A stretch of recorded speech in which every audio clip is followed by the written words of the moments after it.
Do you guys remember the COD versus Battlefield wars? In all honesty, I don't really see how people argued which is better, because in my opinion, they are really different games. But, similar or not, they kinda met the same fate. Most would agree that both the studios who made the franchises kinda fell off. The games might have good graphics, but they don't have the same quality that the old games used to have, or the love to the fans that the developers would give the game. And it's a lot more than just nostalgia talking, because you can point out things with Battlefield 2042 and COD Modern Warfare 2, the new one, I hate that naming scheme by the way, that are objectively bad. For example, Modern Warfare 2's menus look and feel like Hulu, and that's not a good thing. And 2042, to this day, is still full of bugs that will consistently break your game. I still have fun with these games, don't get me wrong, but for $60 and $70, they're lacking in the same amount of care and love that devs would give these games in the past. So, where do you go from here? Well, for COD fans, you have games like Iron Sight and games that are sort of built off of COD's principles and gameplay ideas. For a while, COD restoration stuff with stuff like Plutonium and X-Labs was pretty big. However, after another COD project called SM2 got a cease and desist, so did X-Labs, and now Plutonium's kinda locking down on that to make sure they don't get hit too. Rest in peace, X-Labs, you were the best way to play the best COD game. But I'm not gonna say which one was the best. If you're a Battlefield player and you want that nice, classic Battlefield gameplay, then you got, World War III? That's kind of like Battlefield. At least people say it is. Ground War? That's kind of like Battlefield. Even though it's literally in COD.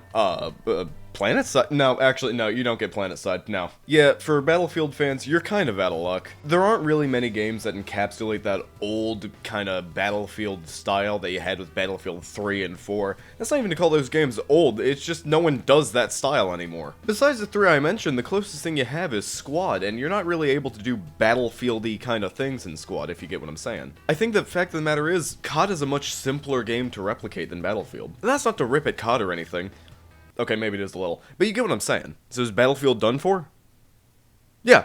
I've been Manicvirus, and I will see you all. What's that? It's like a heavenly blessing from above. It's like we've been saved from years of no Battlefield game. It's... oh my god. It's BattleBit Remastered! I couldn't find a higher quality picture of this. Yeah, so after years of playtesting, this game is actually finally out. Now, if you're not too familiar with this game, it might look a bit cheap? As much as I love it, it definitely has that old sort of blocky shovelware kind of look and sound to it. There's definitely a good bit of people who see this game and instantly think Roblox. But don't let that distract you, the game feels really good. There's definitely a lot to talk about, so let me start by talking about the progression. Things like attachments are unlocked through getting kills with the weapon, and getting new weapons is based around your rank, which you get from just earning XP. This is pretty standard, but the way BattleBit does it, it's so satisfying for some reason. And I think it's the way things are spaced out. Right when you're thinking, oh wow, I'm bored of using this gun, you get a new one, or you get more attachments for the gun. It's one of those things that just keeps you playing to see what you get next, or what's gonna happen next. You have all the classes you'd expect: Leader, Assault, Medic, Engineer, Support, and Recon. All pretty standard besides Leader. The point of Leader to be a specific class to lead your squad. And while that's all cool and good, my favorite part are the players. Specifically, the voice chat. I got you. 3 a.m. Among Us. Alright, are they 3 a.m. Among Us.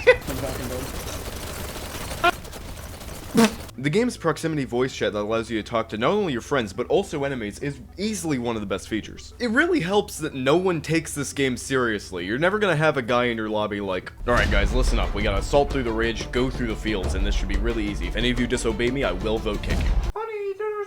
In a minute, Mom, I'm milsimming! And it helps this game has a pretty big player base so you can fill those giant servers. Because it's no longer 64 versus 64, it's 127 versus 127. I've heard some people say that the large player size is a bit of an issue, but I would only say it is on some maps. Some maps feel like they're made for specifically 64 people, where others feel like they work for both 64 and 127. But if you really hate the large player sizes, you can always go down to 64 players a team or 32 players a team. But I will say this game does have two problems, and they're both also in Battlefield. I'll give props to this game's HUD, it's really unintrusive. The only problem with it are these little blue Doritos. These indicate where friendly players are, and while generally they are a useful tool to figure out where enemies are and where your friendlies are, they become a problem when you have a very large amount of players. And it especially becomes a problem when you take a quick glance at someone only to figure out that they're an enemy They just happen to have a little triangle over their head. It's not a huge problem, it's only gotten me killed like once or twice. It's the only real problem I found with the game's HUD, because the rest of it is really unintrusive, especially compared to other games coming out about now. My only other problem with the game is that the sniper glints can be a bit much at times. Guy out in the forest.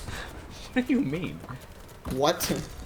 See what I mean? I did have one other complaint, but they fixed it, like a couple days after the game came out. This is part of why I have a lot of faith in these devs. A lot of indie games coming out nowadays just sort of come out of the gates and flop instantly. But I feel like with how dedicated the devs are to this game, we'll be able to see it last a real long time. If you want to give the game a try, you can pick it up on Steam for around $15. And if you want to see what's going on with the game and see what the devs are up to, you can join their Discord. But I'm gonna wrap things up really quickly. If you have any video suggestions, don't be afraid to leave them in the comments. I'm Manicvirus, and I hope you have a great day.